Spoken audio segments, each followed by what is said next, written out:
எங்கள் பகைவர் எங்கோ மறைந்தார், இங்குள்ள தமிழர்கள் ஒன்றாதல் கண்டேன் என்ற பாரதிதாசன் சொன்ன வரிகளுக்கெனங்க முதலாவது என் தாய் திரு தமிழுக்கு வணக்கத்தையும், அதே போல் நம்முடைய எஸ்ஆர்எம் யூடியூப் சேனலை தொடர்ச்சியாக பார்த்து கொண்டிருக்கும் அனைத்து மாணவ செல்வங்களுக்கும் எங்களுடைய எஸ்ஆர்எம் யூடியூப் சேனலின் சார்பாக வணக்கத்தையும் வாழ்த்துக்களையும் கூறிக்கொள்கிறேன். போன வீடியோவில் ஒரு வினா கேட்டிருந்தேன். அதற்கு ரொம்ப சிறப்பான முறையில் நிறைய பேர் ரொம்ப சூப்பராக கமெண்ட்ஸில் சொன்னீங்க. கமெண்ட்ஸில் சொன்ன அனைவருக்குமே வாழ்த்துக்கள். இப்பொழுது அதற்கான விடைகளை நாம் பார்க்கலாம். காமராஜர் தமிழ்நாட்டில் எத்தனை ஆண்டுகள் முதல்வராக பணியாற்றி இருந்தார் அப்படின்னு கேட்டிருந்தேன். அதற்கு சரியான பதில் பார்த்திங்கன்னா 9 ஆண்டுகள். அதாவது 1954 1963 ஆண்டு வரை அவர் 9 ஆண்டுகள் தமிழ்நாட்டின் முதலமைச்சராக இருந்தார் என்பதை மிக சிறப்பாக சொன்ன அனைவருக்குமே எங்களுடைய வாழ்த்துக்கள். இப்படிப்பட்ட முயற்சிகளை நீங்கள் முன்னெடுக்கும் போது உங்களுடைய வாழ்க்கை பயிற்சியாக மாறி அதே போல் வருகின்ற தேர்வில் நீங்களும் எதையும் சாதிக்க முடியும் என்பதையும் தெரிவித்துக் கொள்கிறேன். ஓகே ஃப்ரெண்ட்ஸ், இன்றைக்கி பார்த்தீங்க அப்படின்னா அரசியல் அமைப்பு சட்டத்திலிருந்து ஒரு 31 வினாக்கள் கொண்டு வந்திருக்கேன். ரொம்ப சிறப்பாக இருக்கும். ஸோ கடைசி வரைக்கும் இந்த வீடியோவை பாருங்கள். பார்த்துட்டு உங்களுடைய கமெண்ட்ஸையும் சொல்லுங்கள் ஃப்ரெண்ட்ஸ். வாங்க வீடியோக்குள்ளே போகலாம். கேள்வி எண் 1. ஆளுநரின் பதவிக்காலம் பற்றி குறிப்பிடும் அரசியலமைப்பு சட்டப்பிரிவு எது? விடை விதி 156. ஆளுநரின் பதவிக்காலம் பற்றி குறிப்பிடும் அரசியலமைப்பு சட்டப்பிரிவு எது? விடை விதி 156. Question number 2. ஆளுநரை நியமிப்பவர் யார்? விடை குடியரசுத் தலைவர். ஆளுநரை நியமிப்பவர் யார்? விடை குடியரசுத் தலைவர். Question number 3. ஆளுநரை நியமிப்பதற்கான தகுதிகள் பற்றி குறிப்பிடும் அரசியல் அமைப்பு சட்டப்பிரிவு எது? விடை விதி 157. ஆளுநரை நியமிப்பதற்கான தகுதிகள் பற்றி குறிப்பிடும் அரசியல் அமைப்பு சட்டப்பிரிவு எது? விடை விதி 157. Question number 4. ஆளுநரின் பதவிக்காலம் என்ன? விடை 5 ஆண்டுகள். ஆளுநரின் பதவிக்காலம் என்ன? விடை 5 ஆண்டுகள்.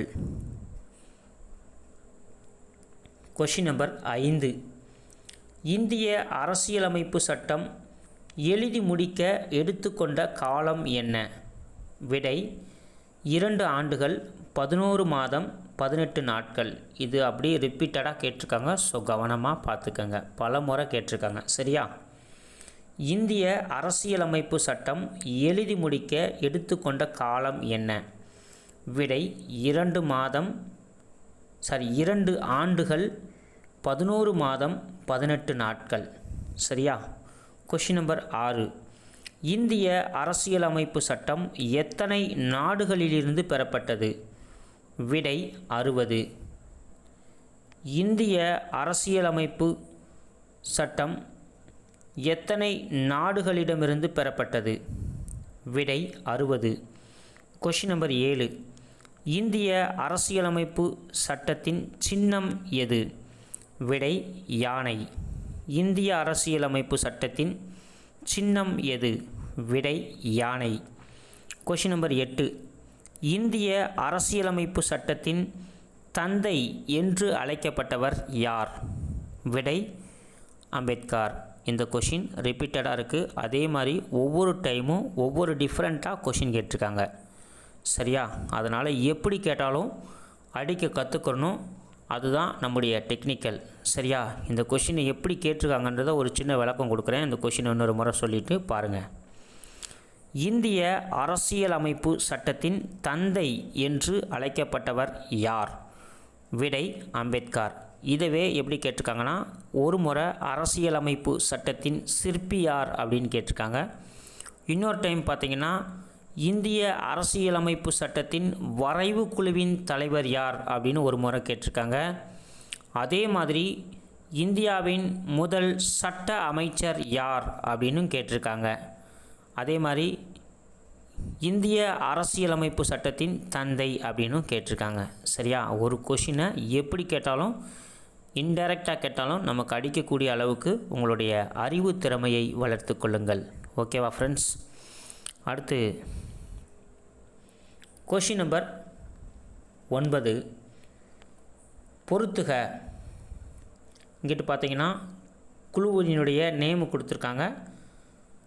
அங்கிட்டு பார்த்தீங்கன்னா அந்த குழுவை தொடங்கினவங்களுடைய பேர் கொடுத்துருக்காங்க. ஸோ மறக்காமல் பாருங்கள். Question number 1. ஒன்றிய அதிகாரக்குழு. விடை ஜவஹர்லால் நேரு. Question number 2. மாகாண அரசியலமைப்பு குழு. விடை வல்லபாய் படேல். Question number 3. விதிமுறைகள் குழு. விடை Rajendra Prasad. Question number 4. Steering committee. விடை ராஜேந்திர பிரசாத். விடை அனைத்தும் சரி. சரிங்களா? நல்லா பாருங்கள். 1. ஒன்றிய அதிகாரக்குழு. விடை ஜவஹர்லால் நேரு. 2. மாகாண அரசியலமைப்பு குழு. விடை வல்லபாய் படேல். Question number 3. விதிமுறைகள் குழு. விடை Rajendra Prasad. Question number 4. Steering committee. விடை ராஜேந்திர பிரசாத். விடை அனைத்துமே சரி. அடுத்து கொஷின் நம்பர் 10. இந்தியாவின் முதல் குடியரசுத் தலைவர் யார்? விடை ராஜேந்திர பிரசாத். இந்தியாவின் முதல் குடியரசுத் தலைவர் யார்? விடை ராஜேந்திர பிரசாத். Question number 11. அரசியல் நிர்ணய சபை என்பது இந்துக்களின் அமைப்பு என்று கூறியவர் யார்? விடை பிஸ்கண்ட். இந்திய அரசியல் நிர்ணய சபை என்பது இந்துக்களின் அமைப்பு என்று கூறியவர் யார்? விடை பிஸ்கண்ட். Question number 12. இந்திய அரசியலமைப்பு நிர்ணய சபையின் உறுப்பினர்களின் ஒற்றை கட்சி அமைப்பு என்று கூறியவர் யார்? விடை கிரான்வில் ஆஸ்டின். இந்திய அரசியலமைப்பு நிர்ணய சபையின் உறுப்பினர்களை ஒற்றை கட்சி அமைப்பு என்று கூறியவர் யார்? விடை கிரான்வில் ஆஸ்டின். Question number 13. அரசியலமைப்பு சட்டத்தின் முகவுரை என்ற வார்த்தை எந்த நாட்டிலிருந்து பெறப்பட்டது? விடை அமெரிக்கா. இதுவுமே கேட்டிருக்காங்க, பார்த்துக்குங்க. அரசியலமைப்பு சட்டத்தின் முகவுரை என்ற வார்த்தை எந்த நாட்டிலிருந்து பெறப்பட்டது? விடை அமெரிக்கா. Question number 14. தனி மனித சுதந்திரத்தை பற்றி குறிப்பிடும் சட்டப்பிரிவு எது? விடை விதி 21. தனி மனித சுதந்திரத்தை பற்றி குறிப்பிடும் சட்டப்பிரிவு எது? விடை விதி 21. Question number 15. இந்திய அரசியலமைப்பில் முகவுரை என்பது அமெரிக்காவில் இருக்கக்கூடிய புரட்சி போன்றது என்று கூறியவர் யார்? விடை இதயத்துல்லா. இந்திய அரசியலமைப்பில் முகவுரை என்பது அமெரிக்காவில் இருக்கக்கூடிய புரட்சி போன்றது என்று கூறியவர் யார்? விடை இதயத்துல்லா. Question number 16. முகவுரை என்பது இந்திய அரசியலமைப்பின் ஒரு பகுதி என்று குறிப்பிடும் வழக்கு எது? விடை பார்த்தீங்கன்னா கேசவானந்த பாரதி வழக்கு. முகவுரை என்பது இந்திய அரசியலமைப்பின் ஒரு பகுதி என்று குறிப்பிடும் வழக்கு எது? விடை பார்த்தீங்கன்னா கேசவானந்த பாரதி வழக்கு. Question number 17. முகவுரை முதலாக எந்த ஆண்டு திருத்தப்பட்டது? விடை பார்த்தீங்கன்னா 1976 42வது சட்ட திருத்தத்தின் கீழ் திருத்தப்பட்டது. நல்லா கவனமாக பார்த்துக்குங்க. முகவுரை முதலாக எந்த ஆண்டு திருத்தப்பட்டது? விடை பார்த்தீங்கன்னா 42வது சட்ட திருத்தம் 1976ஆம் ஆண்டு திருத்தப்பட்டது. Question number 18. அடிப்படை உரிமைகளை பற்றி குறிப்பிடும் சட்டப்பிரிவு எது? விடை விதி 12 முதல் 35 வரை. இதுவுமே ரிப்பீட்டடாக கேட்டிருக்காங்க. சரியா? கவனமாக பார்த்துக்குங்க. அடிப்படை உரிமைகளை பற்றி குறிப்பிடும் சட்டப்பிரிவு எது? விடை விதி 12 முதல் 15 வரை. Question number 19. அடிப்படை உரிமை எந்த நாட்டிலிருந்து எடுக்கப்பட்டது? விடை அமெரிக்கா. இந்த கொஷினுமே ரிப்பீட்டட் கொஷின். சரியா? அடிப்படை உரிமைகள் எந்த நாட்டிலிருந்து எடுக்கப்பட்டது? விடை அமெரிக்கா. Question number 20. இந்திய அரசியலமைப்பு சட்டத்தின் மகாசாசனம் என்று அழைக்கப்படுவது எது? விடை பார்த்திங்கன்னா அடிப்படை உரிமை. இதுவும் ஒரு ரிப்பீட்டட் கொஷின். சரியா? இந்திய அரசியலமைப்பு சட்டத்தின் மகாசாசனம் என்று அழைக்கப்படுவது எது? விடை அடிப்படை உரிமை. Question number 21. அடிப்படை உரிமைகளுக்கு எதிராக போடப்படும் சட்டம் செல்லாது என குறிப்பிடும் சட்டப்பிரிவு எது? விடை விதி 13. அடிப்படை உரிமைகளுக்கு எதிராக போடப்படும் சட்டம் செல்லாது என குறிப்பிடும் சட்டப்பிரிவு எது? விடை விதி 13. Question number 22. சிறுபான்மையினரின் கல்வி நிறுவனங்களை மதங்களை வற்புறுத்தல் கூடாது என்று குறிப்பிடும் சட்டப்பிரிவு எது? விடை விதி 28. சிறுபான்மையினரின் கல்வி நிறுவனங்களில் மதங்களை வற்புறுத்தல் கூடாது என்று குறிப்பிடும் சட்டப்பிரிவு எது? விடை விதி 28. Question number 23. சொத்துரிமைகளை பற்றி குறிப்பிடும் பகுதி எது? விடை பகுதி 12.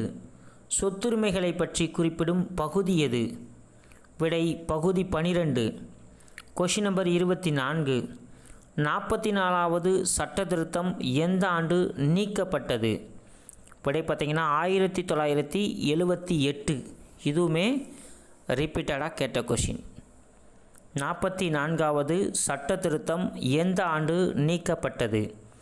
விடை 1978. Question number 25.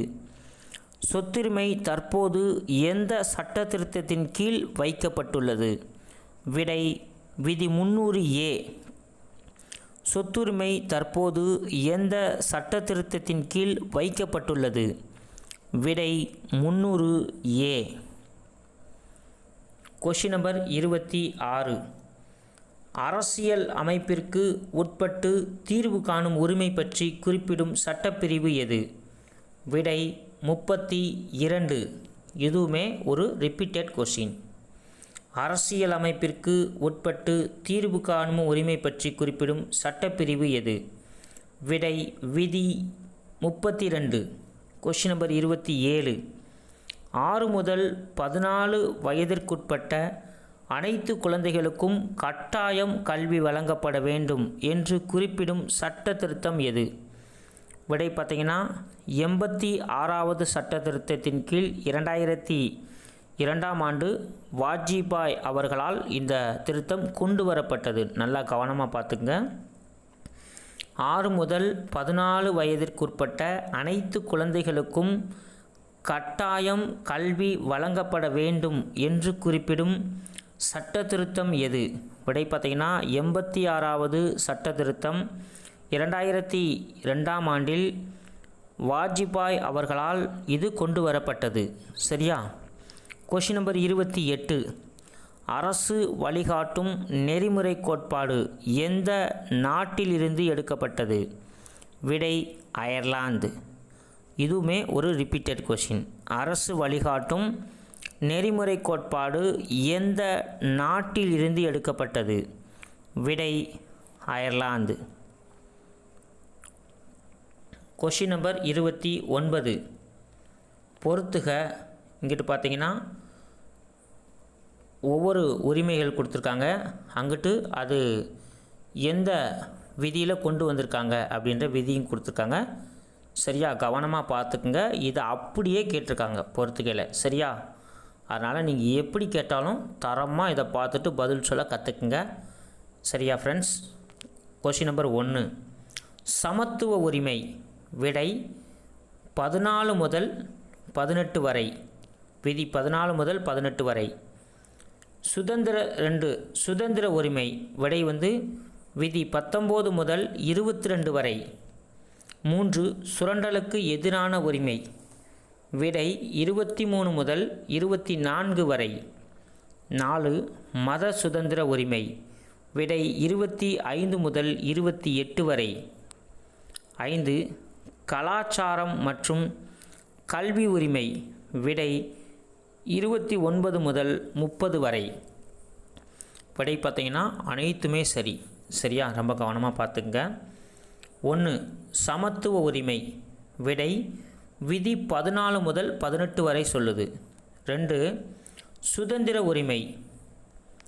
விடை பார்த்தீங்கன்னா விதி 19 முதல் 22 வரை. 3 சுரண்டலுக்கு எதிரான உரிமை. விடை 23 முதல் 24 வரை. 4 மத சுதந்திர உரிமை. விடை விதி 25 முதல் 28 வரை. கொஷின் நம்பர் 5 கலாச்சாரம் மற்றும் கல்வி உரிமை. விடை விதி 29 முதல் 30 வரை. விடை பார்த்தீங்கன்னா அனைத்துமே சரியானதான். சரியா? கொஷின் நம்பர் 30 6 முதல் 14 வயதிற்குட்பட்ட அனைத்து குழந்தைகளுக்கும் கல்வி வழங்கப்பட வேண்டும் என்று குறிப்பிடும் அரசியலமைப்பு சட்டப்பிரிவு எது? விடை பார்த்தீங்கன்னா விதி 21A. நல்லா கவனமாக பார்த்துக்குங்க. இதுவுமே பல முறை ரிப்பீட்டடாக கேட்டிருக்காங்க நிறைய கொஷினில். ஸோ ரொம்ப முக்கியமான கொஷின். சரியா? 6 முதல் 14 வயதிற்குட்பட்ட அனைத்து குழந்தைகளுக்கும் கல்வி வழங்கப்பட வேண்டும் என்று குறிப்பிடும் அரசியலமைப்பு சட்டப்பிரிவு எது? விடை விதி 21A. ஃபைனல் கொஷின் பார்க்க போகிறோம். கொஷின் நம்பர் 31 அரசு வழிகாட்டும் நெறிமுறை கோட்பாடுகள் பற்றி குறிப்பிடும் பகுதி எது? விடை பார்த்தீங்கன்னா பகுதி 4. அரசு வழிகாட்டும் நெறிமுறை கோட்பாடுகள் பற்றி குறிப்பிடும் பகுதி எது? விடை பார்த்தீங்கன்னா பகுதி 4. ஓகே ஃப்ரெண்ட்ஸ், இந்த வீடியோவை முழுமையாக பார்த்துருப்பீங்கன்னு நினைக்கிறேன். உங்களுக்கும் இந்த வீடியோ பிடிச்சிருக்குன்னு நினைக்கிறேன். மறக்காமல் இந்த வீடியோ எப்படி இருக்குன்னு பார்த்துட்டு உங்களுடைய கமெண்ட்ஸில் சொல்லுங்கள் ஃப்ரெண்ட்ஸ். அதே மாதிரி இன்றைக்கி உங்களுக்கான ஒரு கேள்வி இருக்குது. அந்த கேள்விக்கு மறக்காமல் பதில் சொல்லுங்கள். ஓகேவா? இந்திய அரசியலமைப்பு சட்டத்தின் வரைவு குழுவின் தலைவராக அம்பேத்கர் எந்த ஆண்டு எந்த நாளில் தேர்வு செய்யப்பட்டார்? இந்த கேள்விக்கு மறக்காமல் பதில் சொல்லுங்கள். வருகின்ற அடுத்த ஆடியோ போடும்போது அதற்கான விடையும் பகிரப்படும் என்பதை தெரிவித்துக் கொள்கிறேன். சரிங்களா ஃப்ரெண்ட்ஸ்? Okay, thank you.